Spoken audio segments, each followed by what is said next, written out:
I want to thank everybody for coming out this morning. So welcome. And now we're going to have Mary. Thank you very much.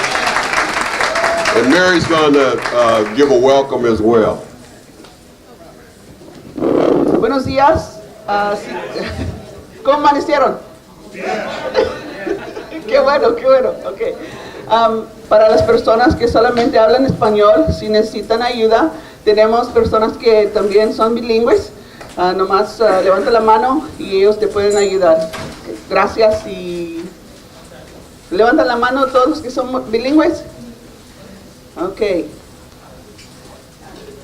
So con esas personas se pueden dirigir. And Deacon is more than happy to take over, okay? Louder, okay. So, buenos días. Para las personas que solamente hablan español, hay personas que son bilingües, levantan la mano. Con esas personas se pueden dirigir si tienen preguntas. Okay. Gracias. Okay, thank you, Mary. Let me tell you a little bit about this conference. It's actually a collaboration between a number of organizations here in Georgetown. We have to thank the Georgetown Fellowship of Churches, the Southeast Georgetown Community Council, certainly St. Helens Catholic Church, and Courageous Conversations. Didn't think that this was an issue that was too big to tackle, and so that's we're going to provide some great information this morning for all everybody that's here today. I want you to know that this is a collaboration between those.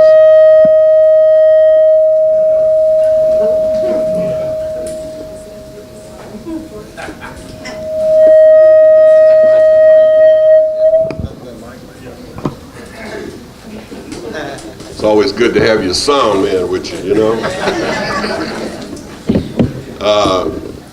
It's a collaboration between those four organizations. It's no offense to the city, but you know this is a ground up kind of thing where we've got a number of people that have decided that this is an issue worth talking about. So so that's great. So anyway, my duty today is to introduce some people.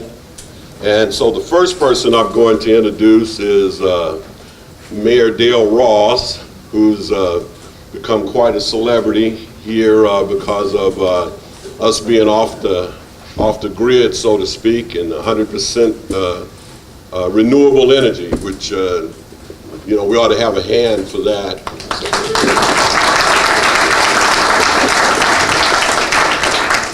So, again, I want to thank everybody for coming. This is going to be a great session. These are going to be great 2 hours, and you're going to leave here with some good information and maybe some direction for what we can do in the future. So, without further ado, I give you Mayor Dale Ross.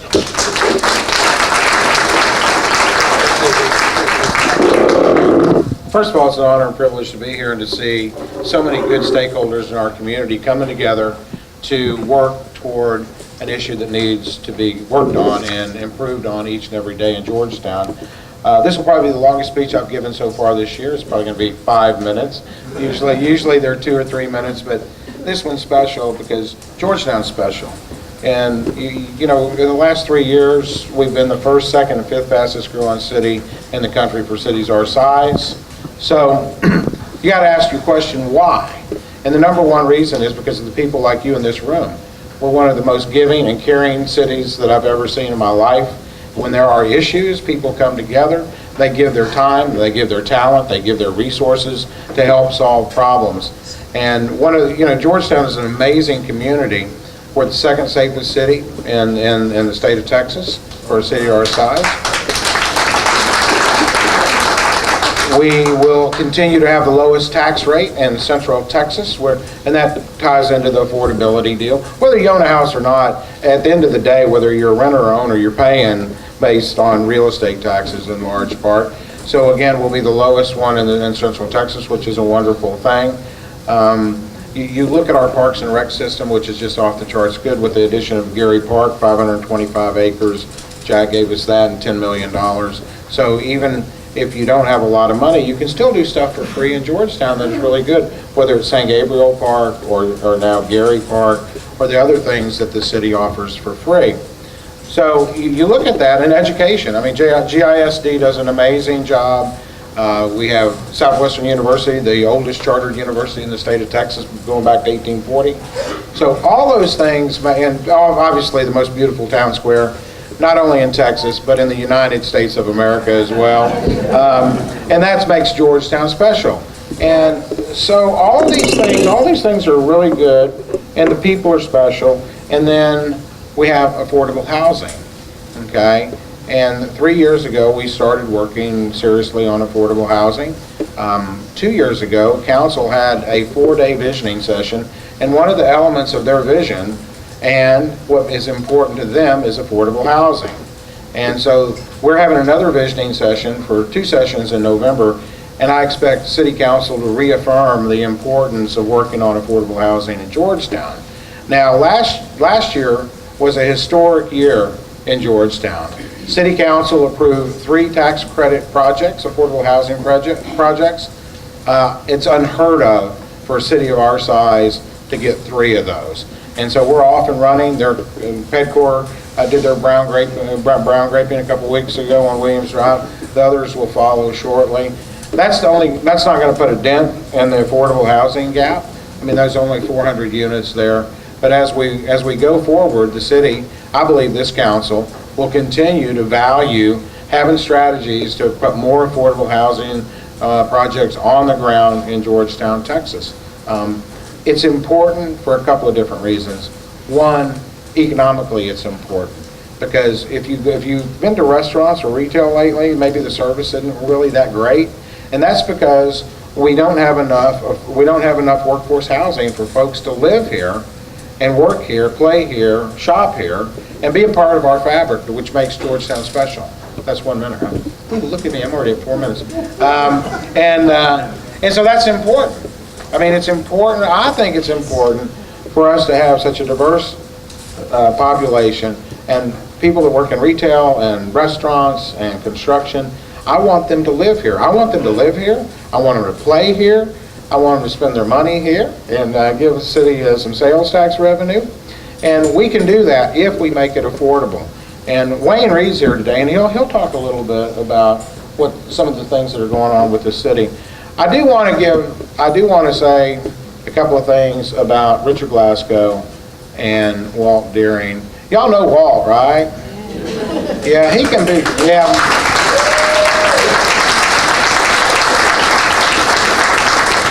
Yeah, Walt can be a real pain in the butt most days.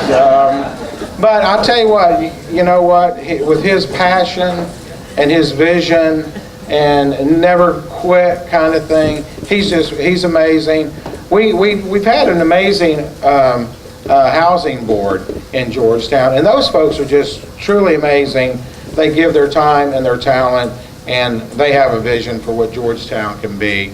We're a great city now, but we can even be greater when we have affordable housing for everybody that wants to live here. Thank y'all so much for having me today. This is a great way to start off my Saturday morning. Thank y'all.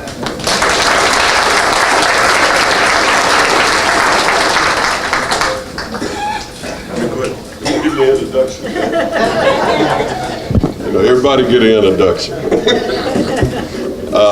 We're blessed this morning also to have Assistant City Manager Wayne Reed here with us this morning. He's going to talk to us a little bit about what the city's been doing around this issue. Wayne's been here now a year and a half. So you know, and I can verify that he's already eaten some barbecue, so he's on his way to being a Texan. So But anyway, we're blessed this morning to have Wayne come and talk to us. We've kind of preloaded him with some questions that we thought that would be neat for him to share with us this morning. So without any other, if that's a pretty good introduction there, then Wayne Reed.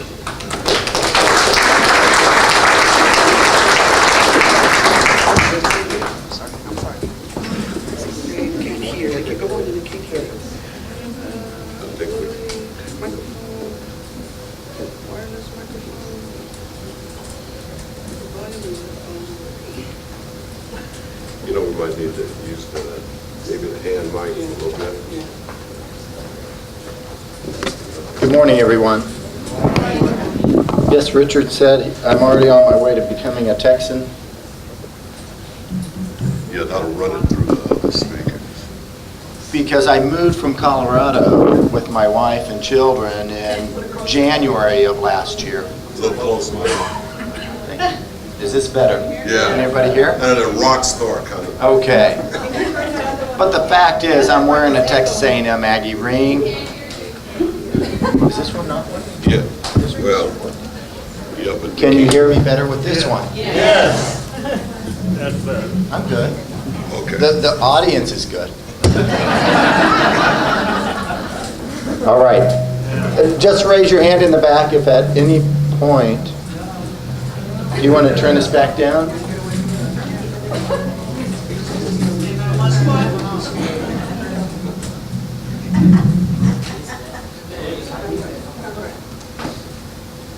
Okay.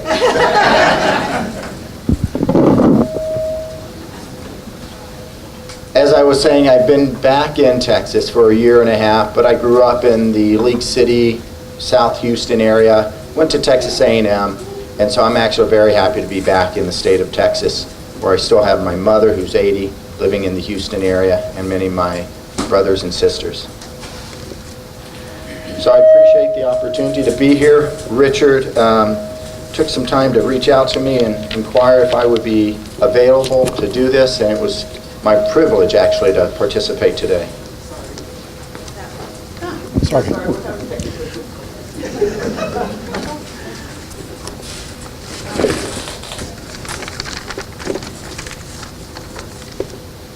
So my role with the city is really, I appreciate the mayor being here this morning and talking about the council has a vision. And the council has strategies. One of those strategies is around affordable housing. It's not my role as an executive in the city government to set those policies. That's what our elected officials do. You put those individuals into office, and that's why your vote matters. And I think Mayor Ross made it very clear. Affordable housing is a priority for this council. And so my role is working with the city manager, David Morgan, the planning director, and many other departments. How do we go about executing on that strategy? So the first thing I'm going to do is just talk about some of the ways in which your municipality is able to execute on making housing affordable. And what I'll start off by saying is partnerships. If anybody looks to the government to solve affordable housing by itself, it will be sorely disappointed. Okay? We cannot do this without partnerships. Partnerships with the Habitat for Humanity. Partnerships with individuals in the private sector who form nonprofits, who want to promote affordable housing and come forward to the city and ask, can you support housing tax credits? So that they can work with the state funding that's available to bring affordable housing here. Partnerships with individuals who are already in homes that have limited incomes and need help with their existing homes. So in many ways that I am alluding to, and in many other ways, we can help council achieve that strategy by forming strong partnerships. So let me start off with land use. My background is being a planner and running a planning department, and so I appreciate the challenges that Georgetown has in making sure we have land set aside that's zoned properly. We don't control what the price point will be that land would sell out, or that a developer would put a housing product on the market for. But we absolutely have to be able to zone land that makes that a possibility. It would be unconscionable if we zoned everything a 1 acre lot. You wouldn't get affordable housing. Of course, we're not doing that. What I can say, and leading on what Mayor Del Ross talked about, is we are putting land use categories out there that are allowing our partners to bring affordable housing to the community, continue to bring affordable housing to the community. In fact, today, I think we're seeing an emergence of a variety of housing types that I haven't seen in the last decade in suburban communities. We have single family, and the council has been very supportive of new single family neighborhoods that are being built today, and some of them are already selling homes that are on smaller lots.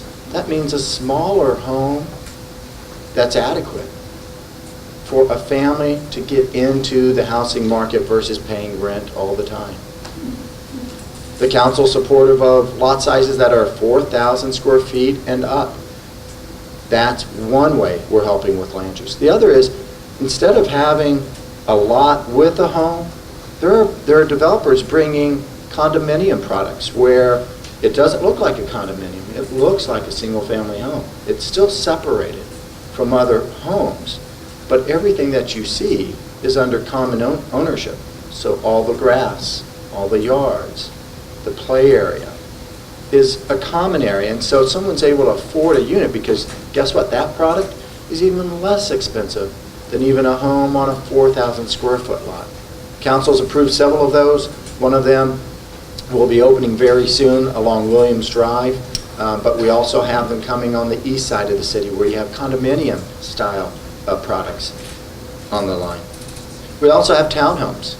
I was touring a very small project. When I say small, it's not hundreds of homes. It's an infill project down Austin Avenue, just past University, where 84 Lumber is. It's called Old Mill Crossing.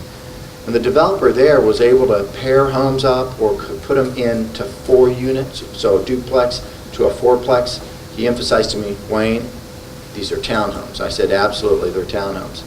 Those are going to come in also lower than single-family homes on lots themselves.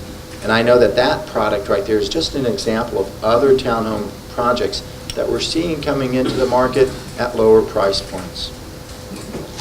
And we obviously have the traditional multifamily.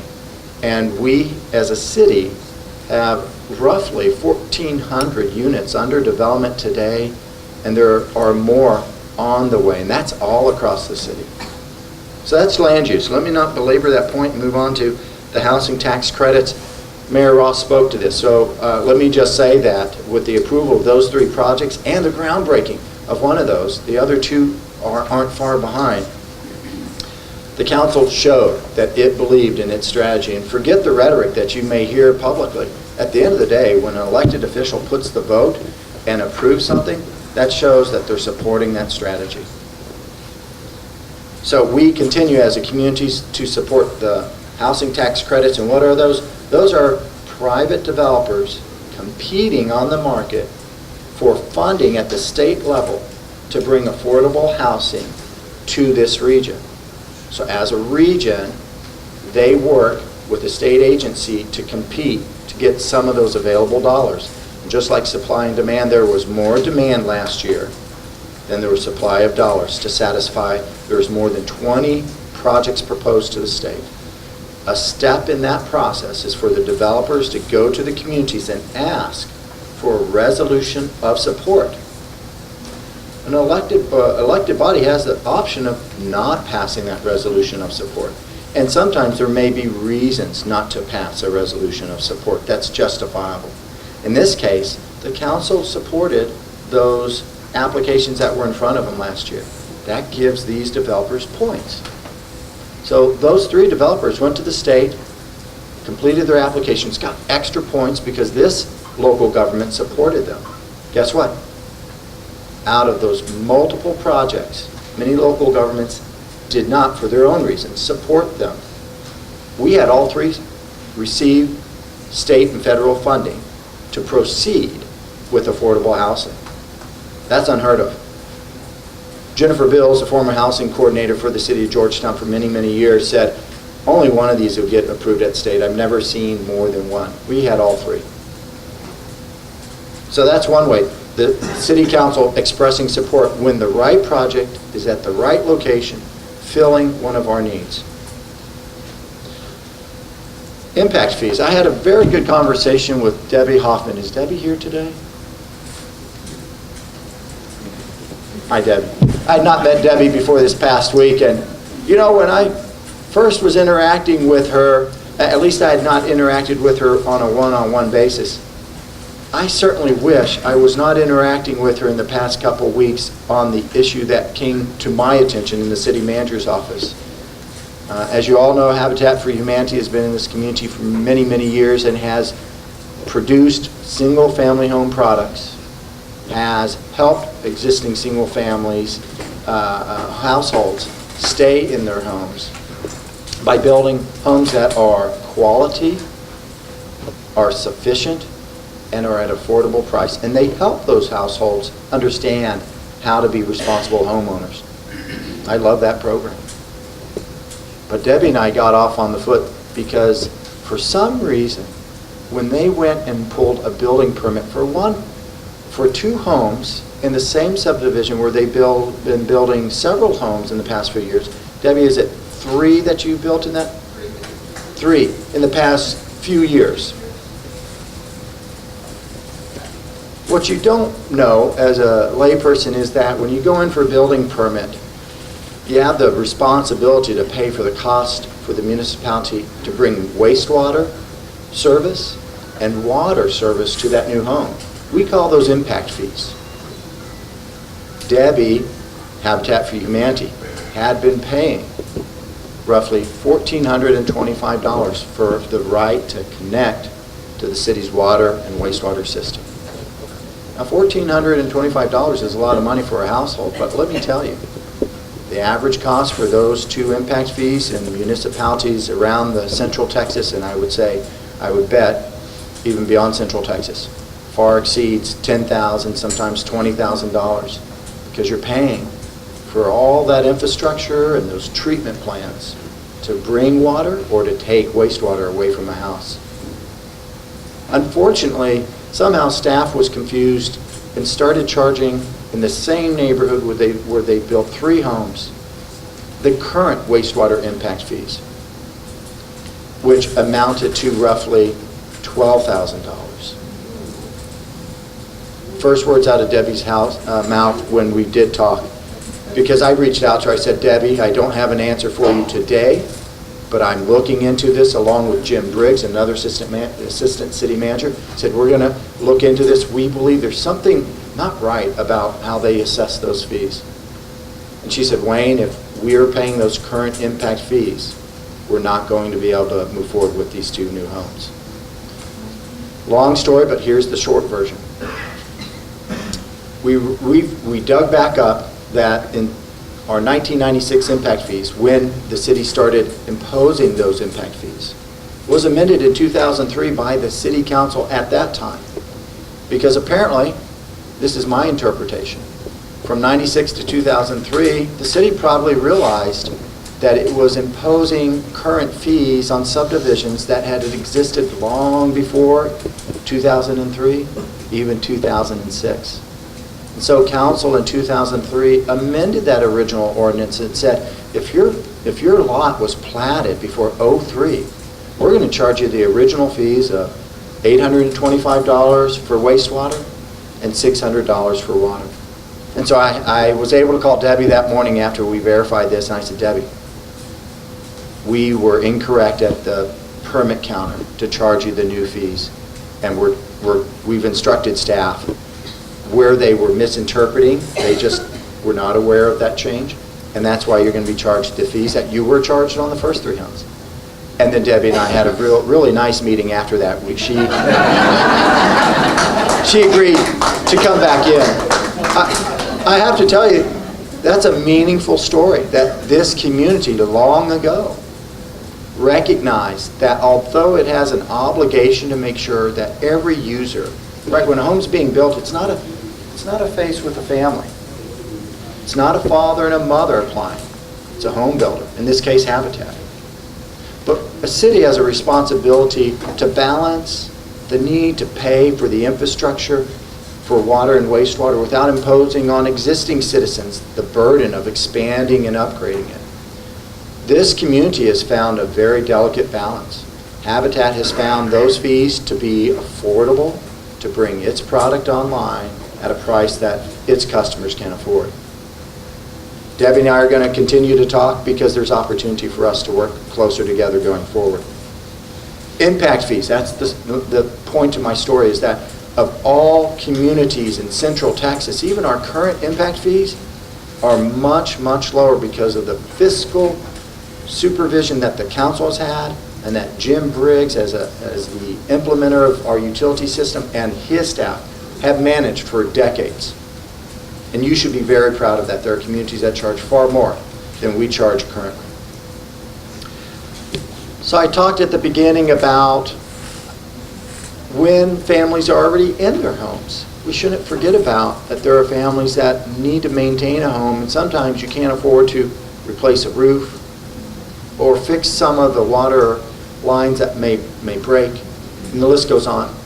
And so council, every year, to back up that priority, puts in place, at this point, $40,000 in its budget so that individual households can come to the city and say, I have a leaking roof, I have a busted water line, I have deteriorating exterior material. Whatever that is, if it qualifies, we work with them. And so we have, over the years, assisted many households in having safe, quality housing. Debbie and I talked about that might be an opportunity going forward between Habitat and the city. So today I can't say that will happen. What I can say is I think the city wants to be as efficient in dispersing those dollars as possible. And so we will be looking for partnerships in how we can reach more households with our home repair program as we go forward. We also have, I've talked a lot about the present, from land use to housing tax credits, impact fees in the home repair program, to what is it looking forward? And the council recently being a year ago, put in place funding to update our comprehensive plan to look at how do we balance the variety of land uses from industrial to commercial, retail to residential. We have been one of the fastest growing communities for many years now. And while that may be something to call attention to Georgetown, it also puts stresses in how we are growing. And that's why you're all here today. And so council said it's important for us to regain ownership in that comprehensive plan. We want to make sure that we know who we are today, who we're projected to be in the future, and how should we, in a land use way, direct the community, be it the development community, the nonprofit community, as well as the city, to locate the uses in an appropriate and balanced way, be it multifamily, single family, or other products that can help with affordable housing. And so that's going to be getting underway later this year with Sophia Nelson, the planning director, and her staff. I would like to say that on August 21st, we'll have our first new housing coordinator in over a decade. Her name is Susan Watkins, and we'll be introducing her to many of the partners that are in this room today after she starts on August 21st. And Susan comes to us with a very strong background in housing, in planning, in both the private and public sector. We're very excited to have found the caliber of person that she is. Tools in the toolbox don't just stop with that comprehensive plan. Council simultaneously approving funding to go forward to reevaluate how we're growing also has put in place funding to look at what I call the tools in the toolbox when it comes to housing specifically. So this comprehensive plan for all of you, it's our long-range plan. As a community, what is our vision for our physical growth? One of those chapters is called the housing chapter. We're updating that housing element as part of that land use update. And separate from that, what we're looking at is what are the tools in the toolbox? How do local communities achieve the vision that elected officials set out for us to work on. I had some questions that were given to me by Richard, and I would imagine Walt helped write these. It's in Walt's handwriting. All right. And so that exercise is going to help us look back at our defined 2008 objectives, our updates from 2012, and put them into current context.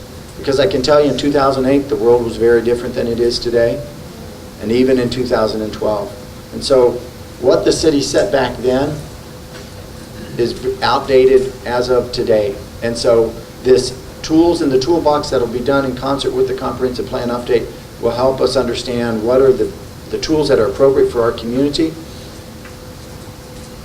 and which tools will work best in this community. So here's some questions that Walt gave me. One recommendation that's the same in both 2008 and 2012 concerning affordable housing is proactively increasing land zoned as multifamily rather than waiting for individual proposals by developers. The city has made some progress on this goal. What changes have been made to the zoning map since 2012 to make building new affordable housing easier? Which areas been identified for rezoning and revitalization? Another policy recommended in both those reports. I think by first telling you many of the things that the city is doing around affordable housing, I've answered this question in part. I would tell you, in my 20 years of experience, cities, if they don't have a partner already at the table, can sometimes try to predict the market in ways that are not accurate. So, will this council ever proactively rezone property to be multifamily without a partner at the table? Maybe. But that requires that we inform that property owner that, hey, we're going to rezone your land from X to multifamily. I don't think that that's the right way of going about this. I think that word that I used at the beginning, we need partnerships. And so what the city has done over the many past years is we have rezoned property to multifamily.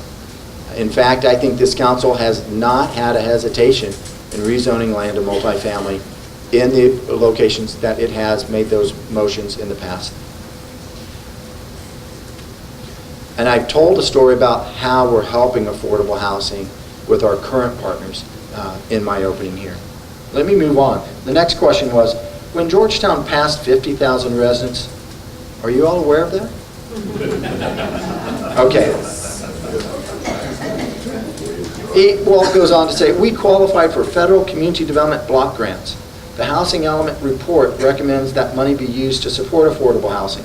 So how much money have we received to date, and what has been used for, and what has it been used for? Well, we received in just the recent past nearly $100,000 over the past decade to help with infrastructure related to affordable housing or neighborhoods that were affordable. And so we've helped with sidewalk projects. I think it's incumbent upon a municipality to create neighborhoods that are walkable. And in our older neighborhoods, when subdivisions were developed and sidewalks weren't a requirement, it forced people in these suburban neighborhoods that are core to the city to just walk in the street. We have been improving sidewalk infrastructure throughout our neighborhoods where we can use CDBG funds, community development block grants. We've also improved drainage, stormwater flow in these neighborhoods with the use of those grants.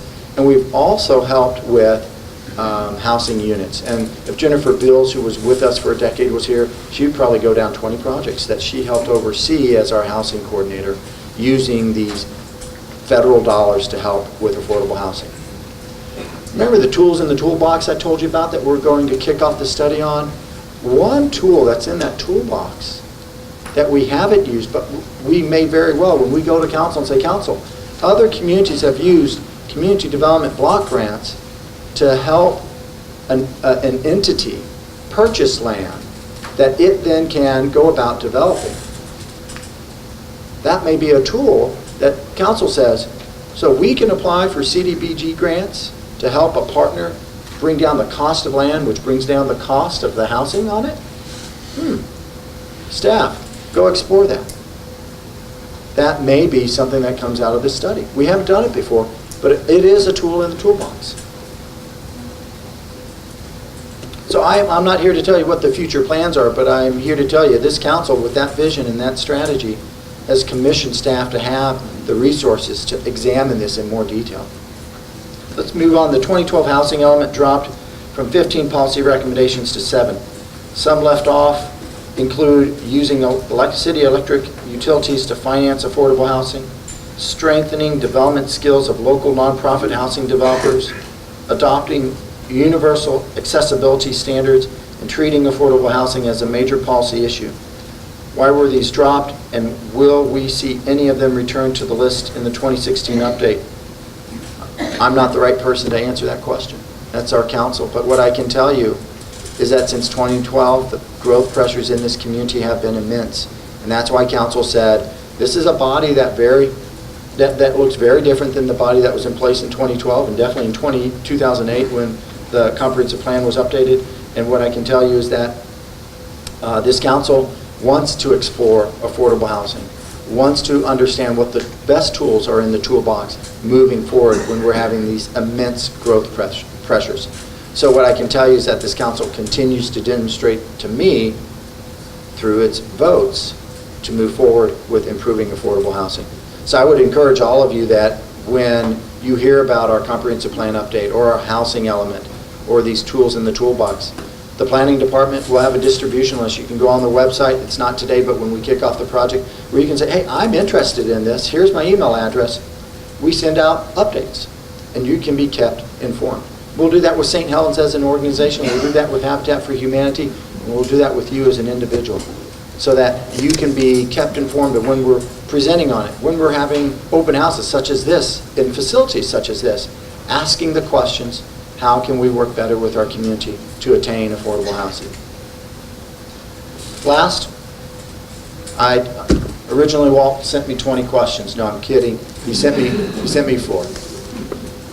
The last question is this: the city has made some updates to their processes that make it easier for developers to present projects for city support when applying for tax credits. Again, the mayor alluded to 3 came forward last year, and we've told that story. Is the city actively encouraging or recruiting developers to plan affordable, high-density housing properties? What projects are currently in the pipeline? Well, what projects are in the pipeline, we've answered. We have 3 that are already under construction, but those shouldn't overshadow the smaller numbers that Habitat continues to work on, or others that may be coming to the city. And the question in the mix of these other questions, is the city actively encouraging or recruiting developers to plan affordable high-density housing projects?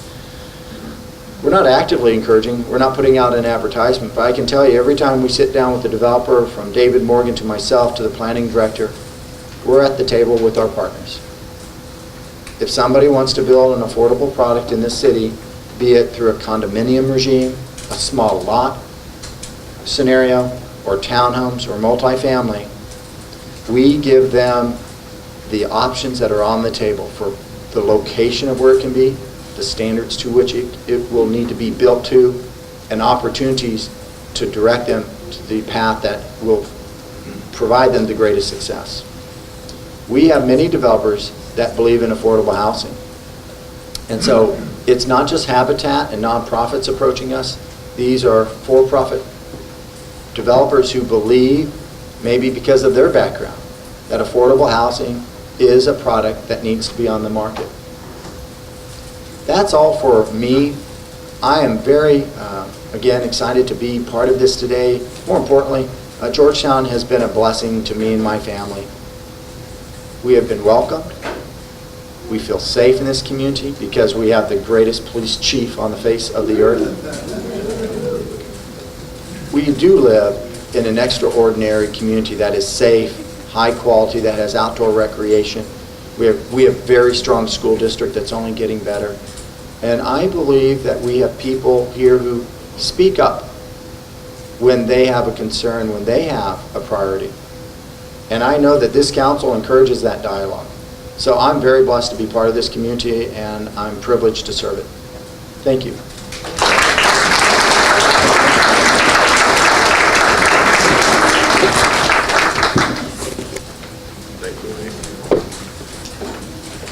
Thank you, Wayne. Before I introduce the next person, did I see Councilperson John Rowe here? City Council person at the city, Rachel John Rowe. Any other council people here? Oh, okay, all right, good enough. And is the police chief here? I didn't think I saw her. Okay. All right. Well, you know, you ever heard that saying, this person doesn't need an introduction? Well, this may be true of Norma. Norma Perales. I think there's not very many people in this community that don't know her. She's one of the founders of the Southeast Georgetown Community Council, and she has a little exercise that she's going to do here. So, Norma.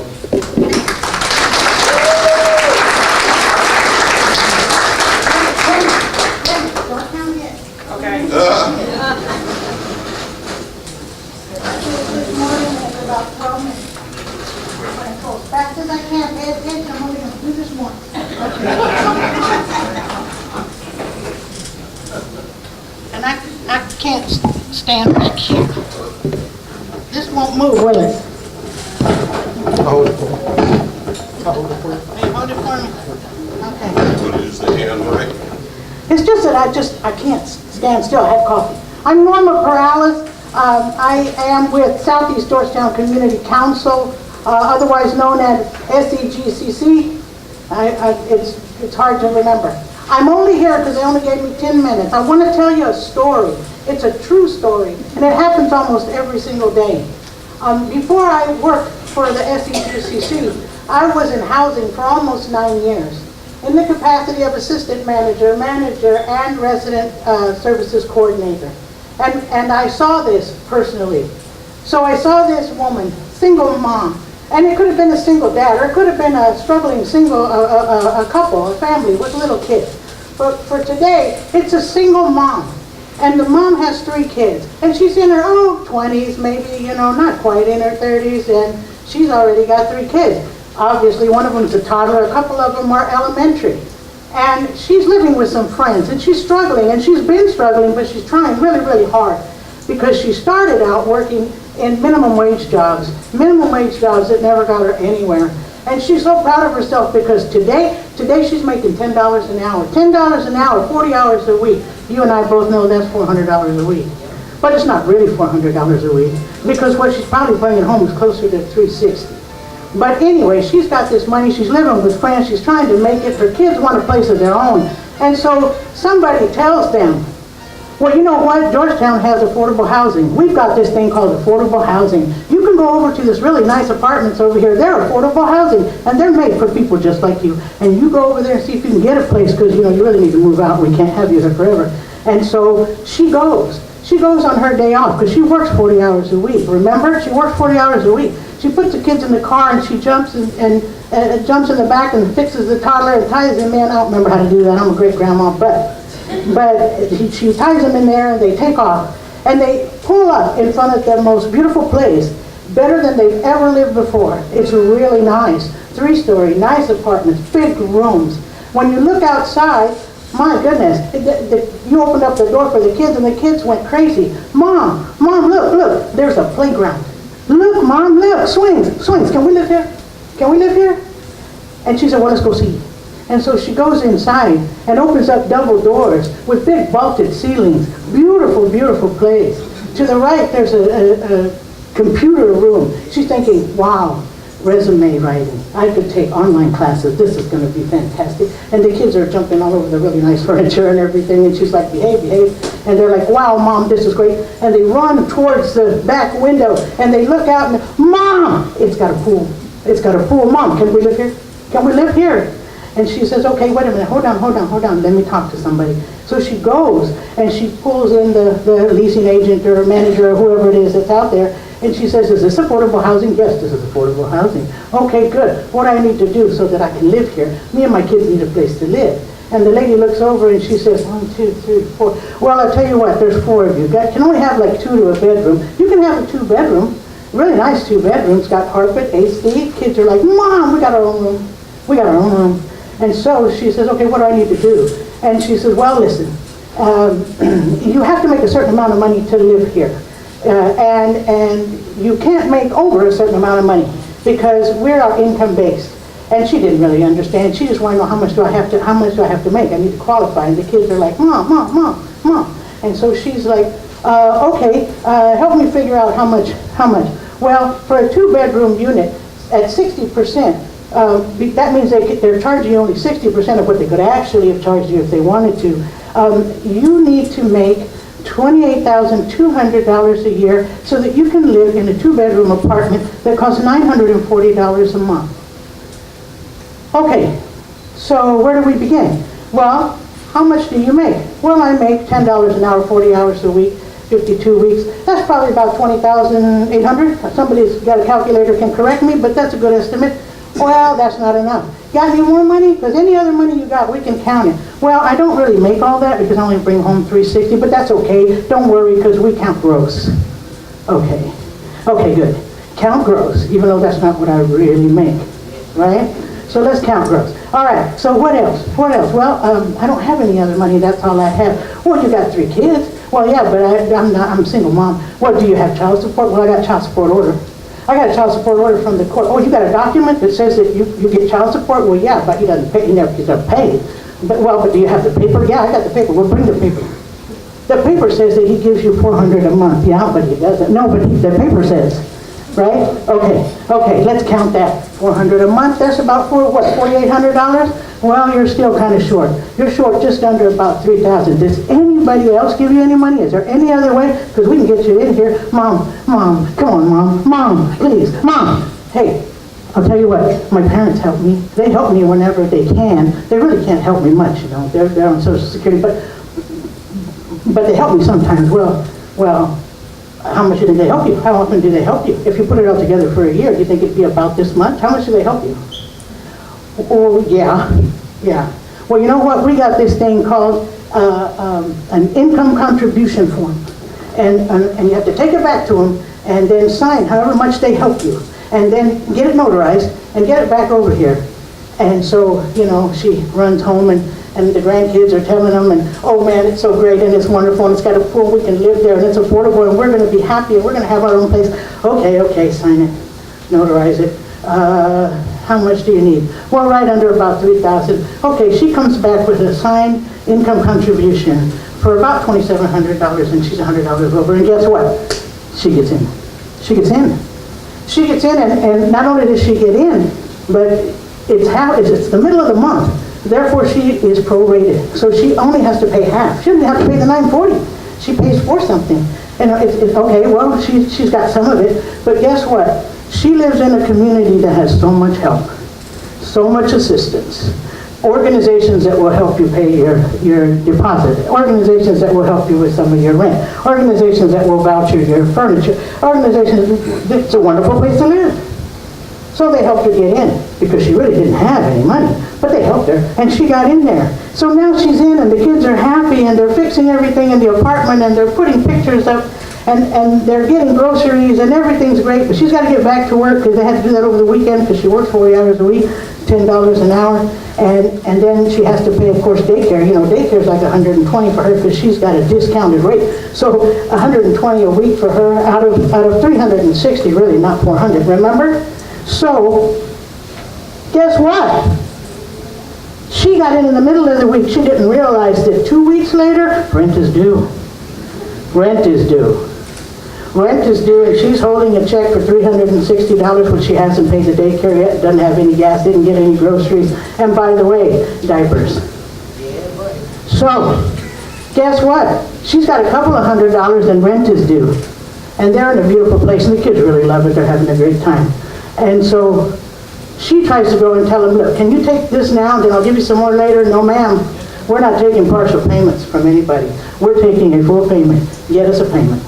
She tries to figure out how to do it while she's still working, while she's still taking care of the kids. She doesn't want to go bother her parents. She promised them that all they had to do was sign this letter. That's all they had to do, and she'd take care of the rest of it. And she doesn't want to bother them because they really can't afford it.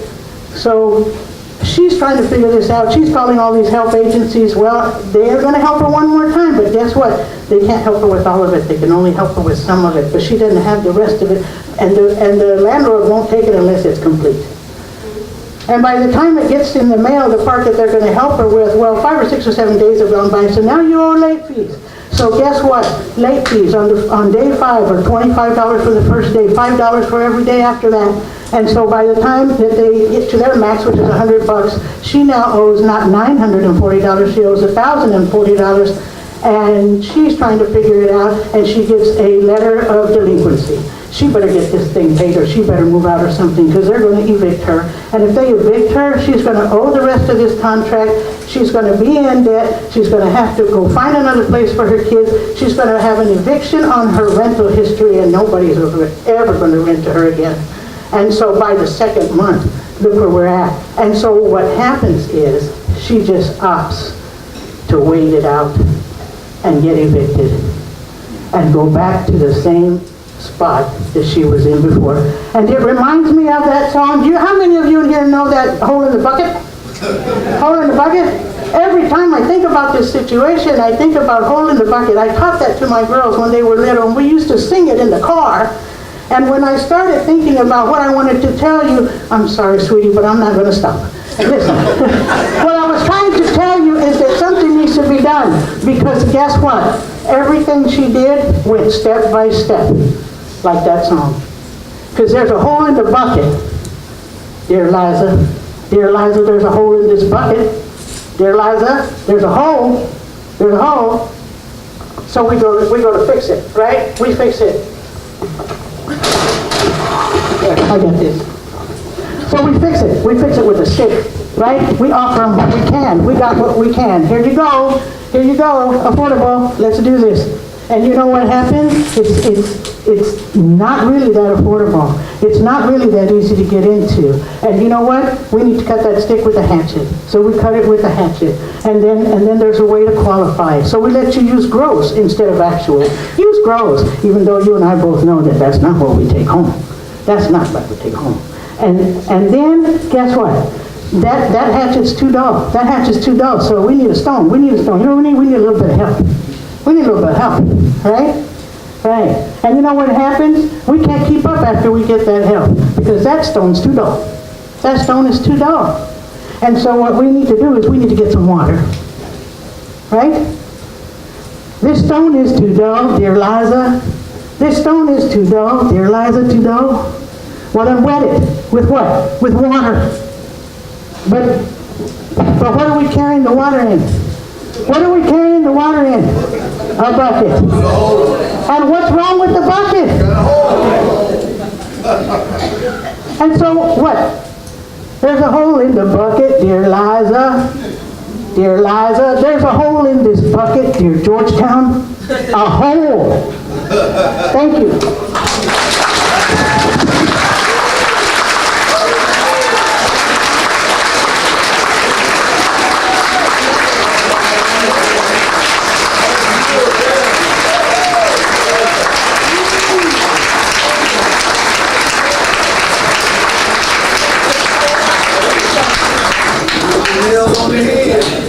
I guess Gilbert now, man, when we put together our singing group, we can have Norma be the lead singer.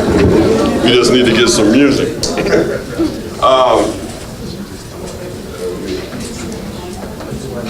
Got some dudes open up here with all my pieces.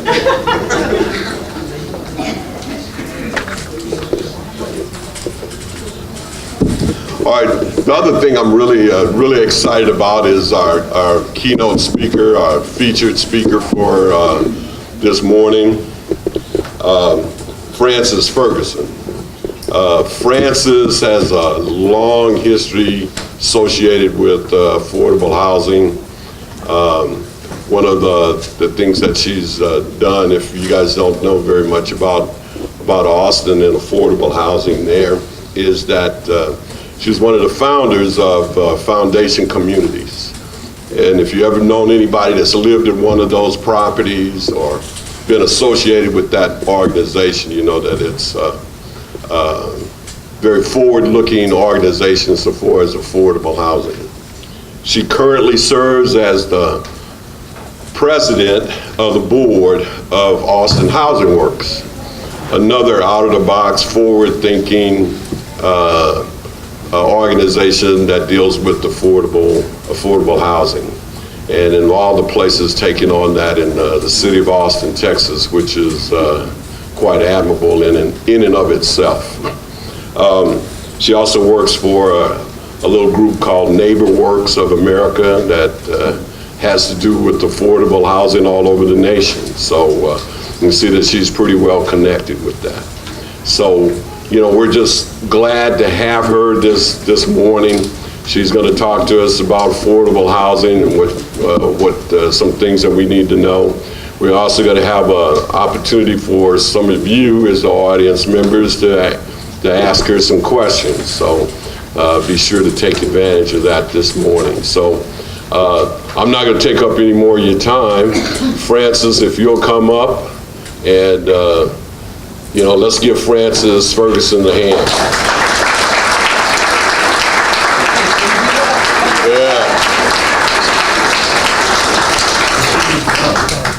Yeah, she's going to do the PowerPoint. Thank y'all for letting her come up here. Yeah,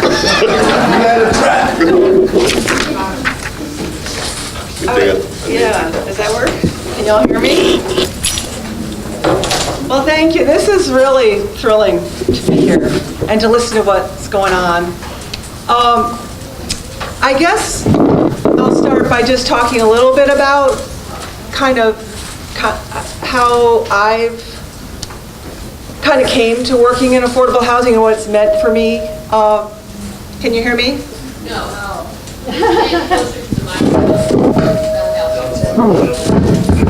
What did we figure out about this mic?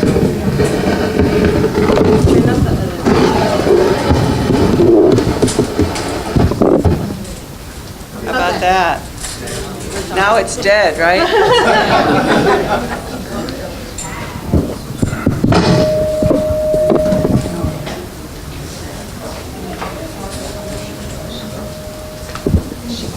How about, no? Yeah, no?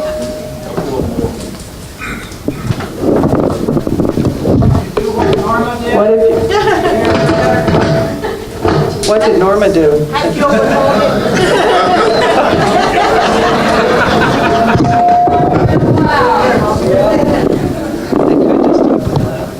Okay, are we good? Better? Yes, better. But not great. I think it wants me to stand by it. I mean, it's definitely feedback, but I don't know what it's feedbacking off of. This is too. So what if I just spoke really loud?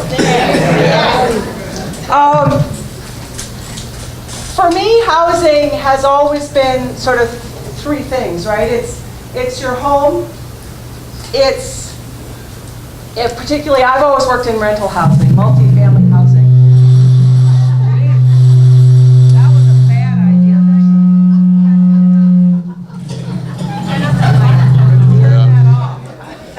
That was a bad idea. That was a bad idea. I mean, maybe that will work if I turn this off. We're doing fine. Yeah, I'll keep going. So, and I think this is probably how you feel about it, right? A home is the foundation from which a family launches, a person launches. And then when I entered it, it was because I had a background actually as a student in a cooperative, and it just felt like the community that was formed in a cooperative, you know, that I was a happier person because I was in a community. And so when I was working to start Foundation Communities, it was with this vision that a multifamily property didn't have to be a place where people were isolated. It could be a place where people knew each other and came together, and because they came together, they could be, you know, stronger. That they could act like a neighborhood where people knew each other, and I could borrow, you know, sugar, or you could watch my kids, or if we put our heads together, we could accomplish something that we couldn't accomplish alone.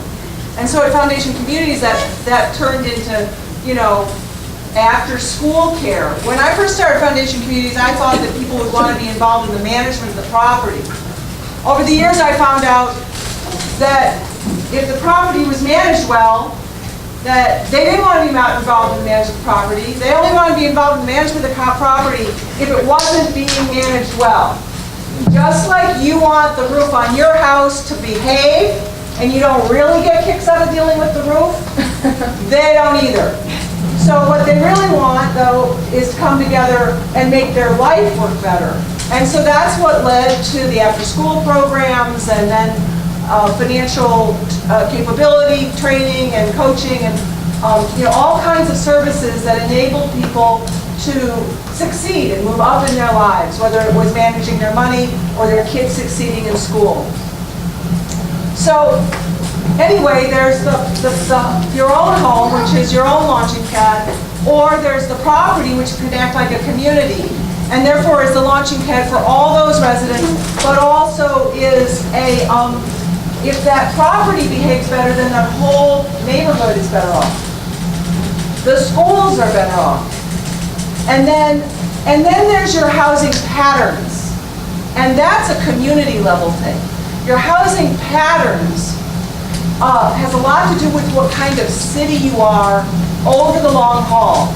And Wayne was talking some about that you're actually getting zoning for multifamily properties, etc. And there are some communities around this Central Texas area that did not do that. That did do what's actually called exclusionary zoning, where all the lots are 1 acre. And you can't have affordable housing when all the lots are 1 acre. So I would really commend that y'all are working on it in as many ways as you are. But it's exciting to hear that your council and mayor, and with all of y'all, Richard said there might be 40 people here. Well, it looks like there's maybe 150 people here. That there are a lot of other tools that I think y'all could be thinking about. And so I kind of wanted to talk, because ultimately, right, you're village building, right? You're building a city that can behave like a village, where not everybody's the same, but everybody's needed. And it is pretty awesome that your mayor really supports that and gets that. That you want to have your workforce able to live and work here. On the other hand, Norma, now you're my hero, is calling it right, that we don't have, and quite honestly, with the way wages have gone, right, this is not just a Georgetown problem, this is America, right? Wages for the working class are flat, and land economics are not. So I'm going to take just a minute on land economics. Can you still hear me in the back? Yeah. All right. So unfortunately, when you live in a popular place, the demand for the place, grows, and that means the demand for the land grows, the price of the land goes up. And there's a lot of forces at play right now as to why land prices are going up. The most obvious is that people are moving in. There are some other ones around the tax code and international capital markets and stuff, but we won't do that. The biggest and most obvious is that people are moving in, and I live in Austin, and we're probably part of the problem, right? But here we are. And so there are some things that are important to think about how you balance over the long term this mix. So I want to call out a couple things that have already been talked about that are really critical tools, and it's very impressive that you guys are using them. One of them was the multiple housing types, right? Because if you don't have multifamily and townhomes and condos, all those types, and somehow allow you to put smaller units, and smaller units cost less, and they let you put more units on a piece of land so that the land is divided across more people. All of that helps. And it's really great that you're doing it, because some communities aren't. But then, and by the way, making sure that all those housing types are mixed up, so that not all the apartments are in one place and all the single-family homes are in another, that's important too. I don't know too much about Georgetown, I'm embarrassed to say, but you really want to have that mix of uses because concentrating poverty doesn't work for anybody. And concentrating poverty not only sort of just doesn't work, like, oh, that doesn't work. I mean, it really doesn't work. Yeah, right. It fails. It is like harming people. It harms the part of town. Investment won't go there. It harms the schools. It harms the kids. It harms your health. You've probably heard, but maybe not, that in large metro areas where there's really poor zip codes and really not poor zip codes, the zip code determines your life longevity more than anything else. And that's about concentrated poverty, and concentrated poverty is about housing patterns. So you really have to be conscious of your housing pattern. And in my day job at NeighborWorks, we did a research study, I don't know, 10 years ago now. We asked Harvard, they have this thing called the Joint Center on Housing Studies, to go back like 3 decades and look at what I said were like normal American communities. Places where there was mixed income, some poverty, a mix of housing stock, and see how they did. And you know what? They did fine. So, you know, did some exclusionary community have better appreciation rates? Yeah. But did this other thing work? Totally. Jobs continue to come in, housing starts to continue to come in. You know, those were successful working communities. And so this notion that, you know, you can't have people, anyway, you got, that mix is really important in the long run. So, a couple of the things that I think are really important though. One is that you, and I don't know, is Wayne still? Yeah, you're here. One thing that is really important, is who owns the property. Because, like, for example, with the tax credit. Well, after 15 years, I mean, 15 years looks like a long time, except for everybody, right? Look back 15 years, it doesn't seem like very long ago, right? Jeez. I mean, I can do that. Everybody in this room can do it. Whoa. So the tax credit requires a second 15 years, but that second 15 years, the developer can opt out of. And then you've lost that housing. So, there are 2 really important things about affordable rental housing. One is who's operating it. Like lots of people can build it. The people who operate it really, really matter. And people with a track record of operating it well, of working hard to bring in services, of working hard to bring in vouchers and do all the things that help close the hole in the bucket. You know, some owners don't really care, right? They're happy to rent right at the top. And so anyway, who operates it really, really matters. And you all can work with, where you identify really great operators, and then they can still partner with for-profit developers. And then the second is, who owns that land? And I would argue that if you can get that property set up so that it's not going to get traded out after 15 years, that you treat that property like what we're starting to call it is like a affordability conservancy, like a land trust. Because in 15 years, your affordability problem isn't going to get less. It's going to get more. And so locking that land in so that whether it's 30, you know, like the universities, right? Southwestern is here forever because they own it. So really looking at, so there's a variety of ways, I won't go into it all now, but you know, we could really think about how you get that land to be owned either by your public housing authority or by your city or by a nonprofit, so that when that property can convert, it doesn't. So that's one thing I would really, really advocate for you, that you do. The other thing that, then there's some other things about the hole in the bucket. One thing I would suggest you guys think about as a city is whether you could create your own little, I'll use the term skinny voucher. So HUD, through your housing authority and through the state, offers Section 8 vouchers, right? And you have to be under, I don't know, Norma, 25%, 30%? Where'd Norma go? Oh, I'm over here, but I don't remember. But it's, you gotta be really low income. And lots of people can't get vouchers. So vouchers are there and they really help. But there's lots of people, like Norma described, where the rent, while that rent, what'd you say, 900 for a 2-bedroom? That sounds like a lot, and it is a lot, but by the time you built that property without those tax credits, you couldn't have rented that for less than $1,500, $1,800 if you had to do it the private sector way. So it's pretty affordable compared to what it would cost to build it and rent it without the tax credit. But you're absolutely right, it's not affordable for someone working for $10 an hour and has a kid.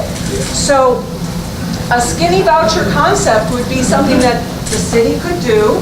You might use your own little housing authority to administer it. They already administer stuff. And it might look like, okay, I can afford $600, but I can't afford $900. Well, maybe you'd pay the extra $300. A voucher, the other kind of voucher, pays a lot more than that. It's a more expensive kind of program. And who knows, maybe you'd pair that with something else, because it's not like you're quite ready as a city to sign up and pay $300 a month for like everybody forever. So you could think about, is that 2 years you're willing to do that? Is it 1 year? Does it go away over time? Does it pair with? But anyway, I think you could be thinking about ways to administer your own kind of little self-designed voucher program. All right, so I'm going to take a breath and I'm going to switch over for a minute to ownership, home ownership. Because what Wayne said about all the different housing types is exactly right. That's what it takes to allow the market to bring the cost of housing down. But here again, there is an option that will enable you to create something that I think is really important in America today, which is a home ownership that will remain affordable. There's lots of different terms for it. You can call it a community land trust. You can call it shared appreciation. There's a number of mechanisms you can use. We can get all legal on you, deed restriction. Let's not do that.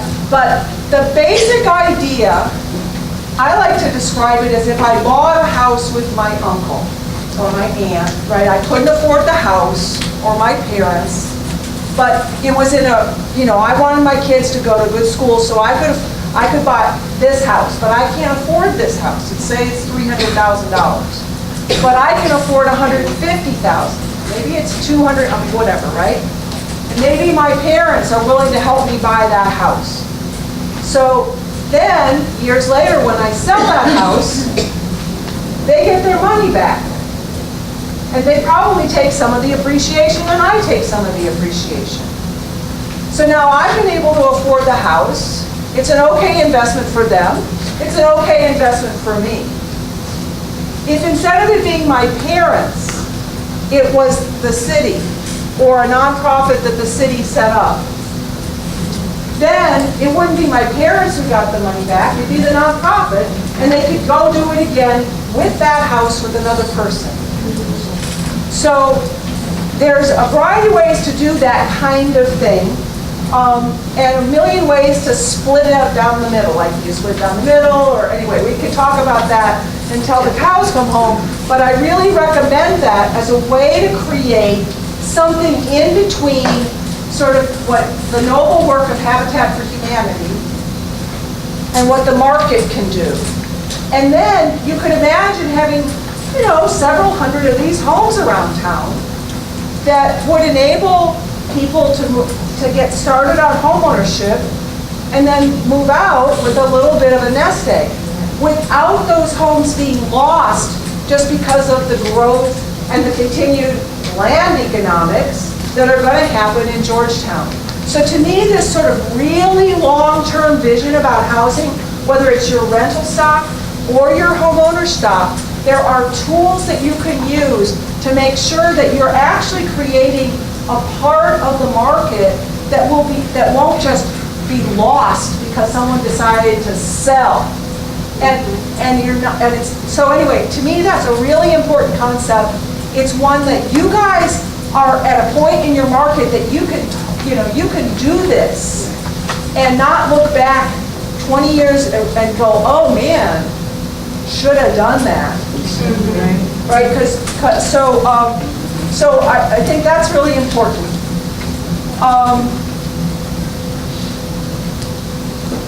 You know, we can talk, I mean, I can talk about this stuff, you know.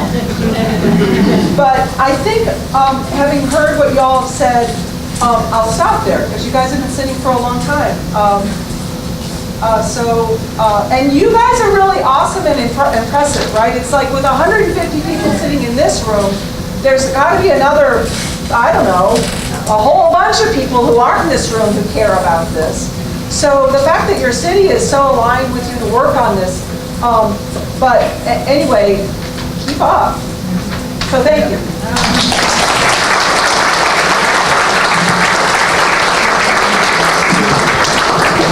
Take some questions. Absolutely. All right. This is the audience participation part of the show. And folks probably have other questions for your other speakers too. So, and we're all here. So.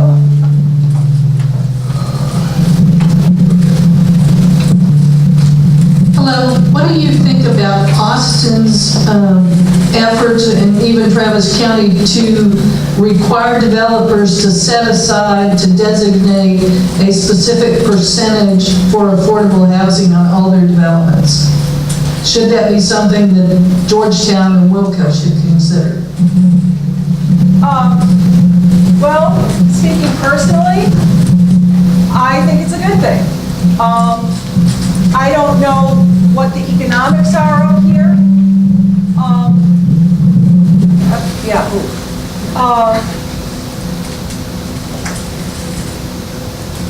What I'll say from, so I'm going to get a little wonky here. In some markets you can do that, right? Because the profitability in the marketplace is enough that they can set. So I worked with the old airport in Austin? It's called Miller. So I worked with the developer on that plan, and I said, hey, do that. And for part of it, right? Do tax credit for part of it, do that for part of it, do shared appreciation for part of it. And they were like, really? And I said, yeah, do that. And so they did that. And all around Austin, developers were saying, oh, we can't do that. We'll never be able to sell the property when we need to sell the property. At Miller, he did it, and they've sold the property 2 or 3 times already. On the other hand, you do want to be doing that in a market where there's enough upside that they can afford, because it does sort of cross-subsidize within the property. So, you know, if I'm up here in Georgetown, I'm building a basic market rate property, you know, I'm not probably getting the rents that I'm getting in Austin, although I don't actually know if that's true. And so, you know, maybe in Austin, like at Miller, they're now requiring 15%, not just 10%. But it might be calibrated, right? Maybe you could get them to do 5%. So, you know, I don't think it's just a boom, but I do think it's a tool that can be used.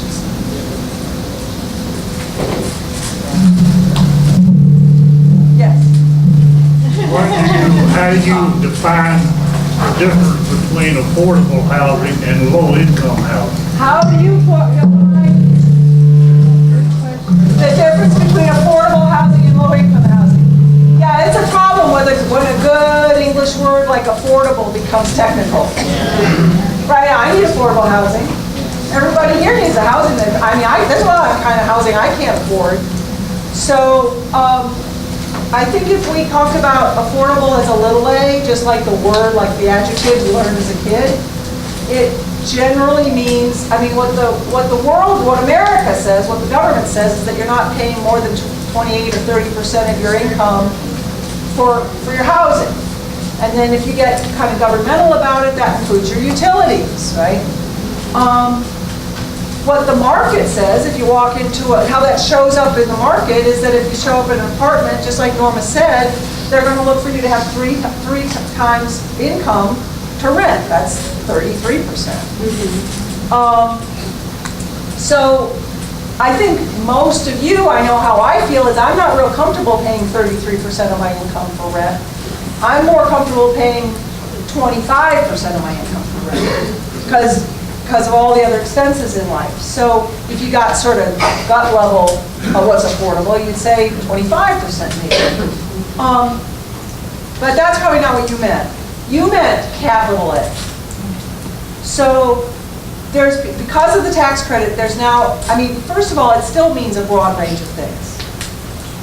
Under the overarching umbrella of affordable housing, you're talking about everything from what I would call single room occupancy. I will say Foundation Communities has done some awesome, it's SRO, single room occupancy properties. And one of the tools they've used to do it that is to take an old like suite hotel, you know, one of those, and convert them. I did bring a picture of that. And convert it into an SRO. They also did that with an old nursing home. It's a really great way of taking an already existing building and making it, and folks who live there, you know, there are all kinds of people. You can use it for someone who's like on the edge of homelessness, but there's a whole lot of people. I remember the one woman, she was like a nurse, and she had a back, you know, injury. She couldn't work anymore, so now she's suddenly living on disability. There's no place she can live. And so this SRO option becomes, you know, really useful for someone living on a fixed income. So anyway, so that's an example of affordable housing that can reach quite low income. You know, it's like one person per unit. So in the tax credit world, that's the 60% of median family income of the area median. That's a common cutoff. Another common cutoff is 80%. In home ownership, it goes all the way up to 120%. So once you get into federal programming, you know, right, you got to draw a line someplace. So they use those kinds of, they work around area median income. And the area median is a HUD-determined number based on the census for sort of the whole area. I don't know, Georgetown, is that part of the Austin area? So, so the area median right now, I think, is $77,500 for a household of 4. So anyway, I don't know if I'm answering your question, but to the extent that you might be thinking about properties that were built in the 70s that people think of as projects or public housing, those properties were all built under HUD programs that all designed the property where if I walked in, each rent would be adjusted to my income. And then you can get into a situation where where people are paying hardly any rent. And while you want some ways for someone to do that, to have a whole property of that concentrates poverty. And so, so anyway, I don't know if I answered your question. Do you want to? But what I'm implying is that, you know, the housing authority here in Georgetown now has, I think, 2 projects that are very affordable for low-income and fixed-income people. How can that be expanded in this economic situation? Or can it be? Yeah, and the housing authority could partner with Foundation Communities or Diana McIver or whoever in this market area who develops responsibly. And that way you could have both the benefit of the housing authority owning the land and then a developer who knows the tax credit product working together, and that would let them combine the tools that they have. So that would be an interesting way to look at expanding the properties to expand what is purely housing authority. The housing authority itself is actually was created because of the laws set up in the 1930s. And it's, relates to HUD, and its budget comes from HUD. But the budget for HUD is getting cut. So it's like nearly impossible, I don't even know if it is possible anymore, to build what used to be built as public housing. And HUD actually pays the operating budget for public housing, which is why the residents can pay so little. But HUD's sort of not in the business of expanding public housing anymore. And we're fighting every year to keep the number of vouchers, which, just flat. So to just expand what public housing does, it will be nearly impossible to do more of the product that you're used to them doing. I was recently told that federal funding for affordable projects were going to be limited to lower income zip codes, and that as a result, nothing on the west side of the interstate would be approved for those federal funds. It would all have to be on the east side. Do you have any information on that? Which type of federal funds, do you know? I think it was HUD. Yeah, there's various programs in HUD. I don't know. I know that I would guess, quite honestly, part of why you got 3 tax credit properties is because, which is fantastic, congratulations, is because the state of Texas actually took a fairly impressive stance, finally, of giving points for bringing affordable housing into high opportunity areas. And Georgetown has got great schools and is a high opportunity area. But I can't speak to your question. I don't know, Wayne, if you can. I've not heard that. I don't know if it would be CDBG, but you guys don't have a bunch of CDBG money, so. I can't answer it technically either. What I can say is those housing tax credits, those competitive ones, the formula for identifying zip codes, I'll just stay at the zip code level, drove them to zip codes along Williams Drive corridor in the west part of the city. That was not driving the housing tax credits into our lower income zip codes. Right. So I believe the formula was looking to spread Exactly. where it was going. That's all I can tell you. But on the HUD dollars, I don't know the answer. I think to some extent where you're like now that you are eligible for CDBG, I think your city plan will be able to say where those go, and I don't know the rules around that. And then there's other kinds of HUD dollars, so I don't know. I'm totally useless to you on that. Francis, thank you for being here. The city of Georgetown owns its utilities.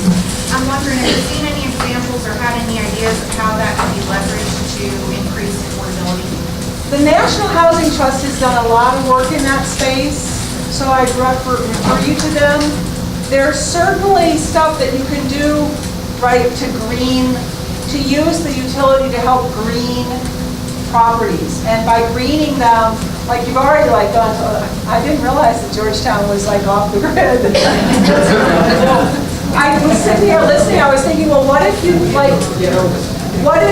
did stuff where the houses would manage their own gray water, right? Like there's some places in Florida that have done that. It's awesome.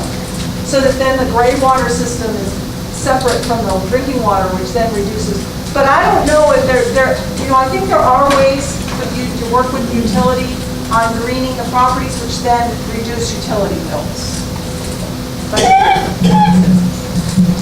I have a question over here. In addition to one of the challenges of home ownership, I think here in Georgetown, in addition to the cost of housing itself, as well as your taxes and your insurance, is that many of the new neighborhoods have excessive home ownership association fees. They sometimes will add anywhere from $150 to $400 to $500 a month to the cost of homes here. Is the city itself, or have you seen other cities do anything to cap HOA fees and or allow people to opt out of them in certain developments? Good question. I don't know. Yeah, that's a tough one. I'll just say that HOAs are private covenants, and so I'm not aware of a city getting involved in private covenants. right? That's where you enter into a contract when you buy a property and you're stuck with that HOA. It's not a government-imposed fee. It's the developer, when they set it up, say, I'm gonna have an HOA, and here's all the common property in the parks, and maybe they have a pool, keep that infrastructure current, I'm gonna have to charge X fee. And so, I've not seen a city get involved in HOAs. I'm not sure I have either, but I think you could think about how you might.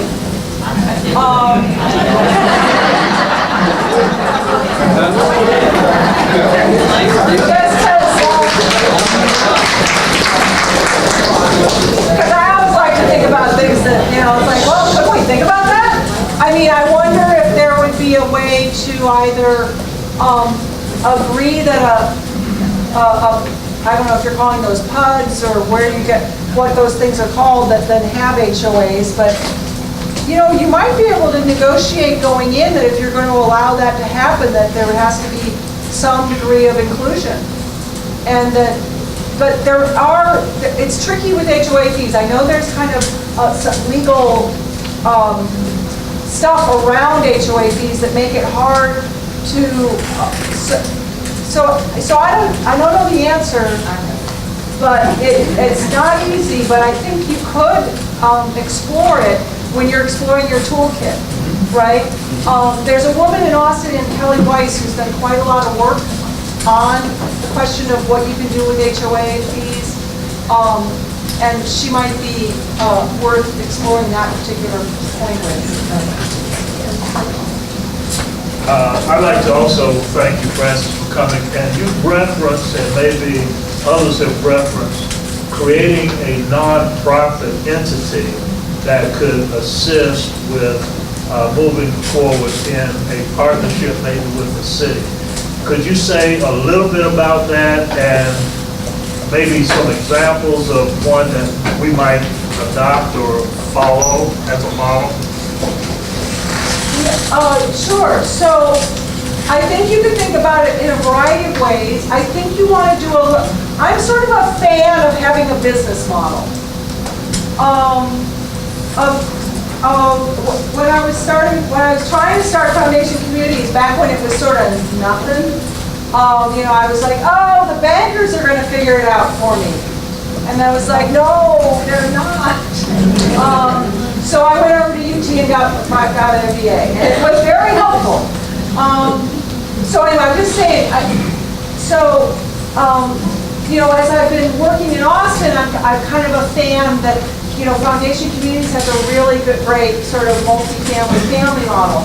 Habitat's really building out a really great, you know, single family. Then there's a senior, right? That some of these products are specialized. But it does strike me that you could think about, is there a subsidiary of the housing authority? Like, do you just use the housing authority to get a subsidiary? Or do you create your own, you know, nonprofit entity? And you know, you go back and forth whether it should be kind of part of the city or not part of the city. There's advantages either way. There are some real tax advantages to being part of a public entity. Obviously, public entities don't pay real estate taxes. And so there's a lot of, so that, you know, that it puts you out in the public realm, which means that, you know, public commentary and all that stuff, which is, but to me, this ability to partner then with private entities and kind of view it as how do you get this land ownership, view this sort of a conservancy for the long term.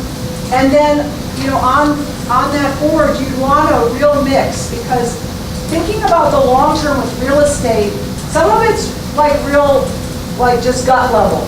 But some of it takes some, you know, it gets complicated, right? You end up with legal issues and real estate, so real estate law and the finance issues, and how are you really going to balance? Because what you are doing with affordable housing, by trying to have it affordable for a long time, you are working on a puzzle that's kind of like, you know, battling, keeping water from running downhill, right? Because you do have an aging property, you have a depreciating property, and someday it needs to be replaced.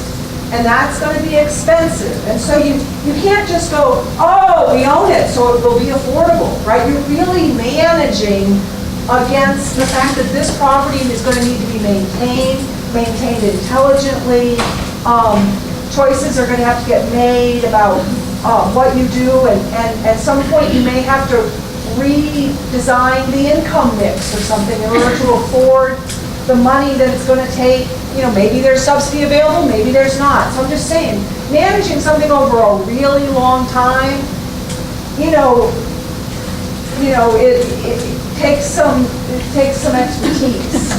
But I think it would be great to have such a mechanism to be able to partner and hold. So, I would think about what that board structure looked like and what that staff structure looked like, and would it charge some sort of a fee to be a partner so that it could be that long-term asset management function, as opposed to being the property management operating function. Thank you. Did that? Thank you. We got a chance for, can y'all hear me? Yeah, you're good. I'm just playing with y'all. We got a chance for one more question. The question is going to have to be like less than 2 minutes, Walt. And then we're going to have to cut it off. See me for, I'll have to go to confession before I get done. First of all, I thank my brother by another mother, Mike Richard, and he's living dangerously. And I want to thank him for all his leadership too in helping us put this on. He was the real key player and driver. I want to thank Frances, of course, first of all, to be here and to share her experience. And I'd like to just make a few comments and then raise 2 questions. Because we don't always get this opportunity to be amongst a group like this, that is again a sign that there's a growing commitment in this community from where we started 5 years ago towards affordable housing. And we're very appreciative that you've been out and come here tonight today.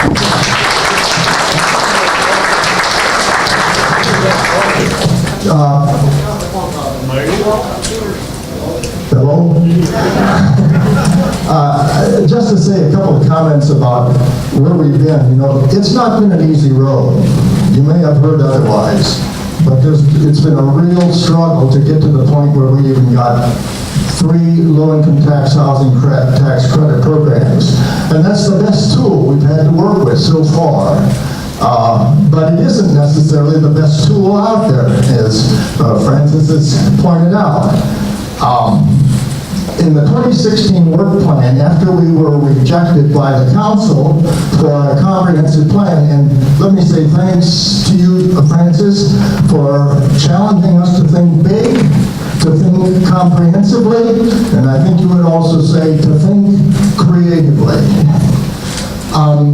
But that was the best we could do. And the council did come back with a 2016 work plan. And in that work plan, they have seen 2 other key fiscal components that you've talked about. One was the Community Land Trust, and the second is an Affordable Housing Trust Fund. Now, if you look across the country, there were a lot of cities back in 2000 and 2002 that jumped on those and used those tools. And the Affordable Housing Trust Fund is a way to build up revenue for affordable housing, both for for-profits and non-profits, as well as for the users, and it has to be defined. Why do I mention these today? Because your support's going to be needed in helping us get those 2 tools through. They are important tools for us in the future. These aren't the only tools. So that brings me to my other question, 2 questions. One, Frances, how do you feel about small housing? I'm not talking about tiny or micro, but anywhere from 550 to 1,000 square feet, which is one way I think we need to consider we gotta meet this need, because it's very difficult to meet the need of households 30,000 and below. And the other thing, your comments about an affordable housing trust fund. Okay. Walt's obviously a force of nature, as is Richard. That's really cool. Well, first of all, you know, when you look at all that housing that was built in the 50s with the GI fund, right? Lots of American families grew up in 3 bedrooms that were 1,100 square feet. I'm like, what's wrong with that? And now there's even better technology around. I mean, when I was in school, I was living in one of them, and there was like no closets, which was kind of a drag. But, you know, so I would say yes to much smaller unit design. It sounds like you guys already have made some progress in that way between zero lot line and condo, and the developers have come a long way on that, right? It's like 10 years ago or 15 years ago, developers were like, oh, no one will buy that stuff. And they would never mix up unit types in a property. And yet that's really important to having this sort of mixed income world that doesn't concentrate poverty, is having, you know, townhomes, larger homes, you know, smaller homes, so all mixed up together. So I'm a fan, Walt, of the smaller designs. And there are lots of builders who are beginning to do really cool stuff with them. West People's Homes has done a lot of really cool small design. Your second question was about the Affordable Housing Trust Fund. Yeah, I mean, it's a great way for you to have local dollars. There's a million ways, you know, there's lots of different ways for you to think about funding it. But obviously you already have $40,000 a year on the budget. To think about some sort of dedicated stream that perhaps came out of the building process, it just gives you a dollar amount that then you can use as a city in many ways very flexibly, such as that little voucher program we were talking about, or development. I mean, you can use it in lots of ways. So I think given the increased sophistication as you guys are growing, right, your housing needs are getting more complicated, having some local dollars, my guess is you'd be delighted to have a few extra dollars to play with locally, that you didn't always have to look at the federal regs, right? Because the federal regs are very constraining. So I would certainly encourage you to do that. Okay, let's give Francis a hand.